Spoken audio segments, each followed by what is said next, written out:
Today we're going to go over 2 exercises that help accommodate some of the biggest asymmetries we see in our athletes on a daily basis. For the most part, we will always see a bias to the right leg, which means our left side is going to be kind of hanging out in the breeze. And what will typically happen is I will have a right hip that's kind of sunken into this side, and this left hip is kind of pushed out, but also compressed on this back space. And what that ends up doing is making it really hard for the femoral head to slide out the back. All right? If I can't slide the femoral head out the back of the hip, it's really hard then to get into this left hip and actually get the power out of it. So what we tend to see is that athletes are really easy, like, oh yeah, I can feel my leg and stuff working on this right side, but when they go to their left, it's very challenging and they usually feel awkward or unstable. All right? So what we're going to try to do is just to give you some sense as to how do I actually get back into that left hip.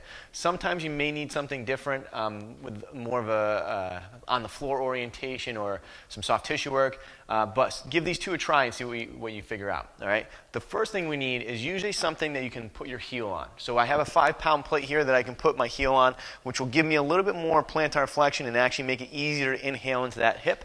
Or I have rolled up a pad here, which could also be a towel or anything, that gives me a little bit more elevation. That just kind of makes it easier to find my heel. Okay? In this position, the first one is we're going to turn our belt buckle towards our left leg. All right, so I can turn everything towards that leg, and then I'm just going to bend both legs. I want my right foot in front unloaded. All right, so I should be able to pick this leg up. And now a big thing is I don't want to lean out too far because it's going to compress this back space. I want to actually think about pushing my ribs back and tucking my tailbone as I turn my belt buckle. I can even reach my right arm out to help facilitate that. And what I should feel is this left hip getting a lot of stretch. I want to keep this left leg squeezed in a little bit, so I should feel left inner thigh, maybe some quad working pretty hard here. And I'm just going to breathe in through my nose and out. All right? So I'm going to hold that until I feel some fatigue, usually anywhere between 4 to 5 breaths, and then rest and then do it again. The next one is almost a variation of our hip airplane.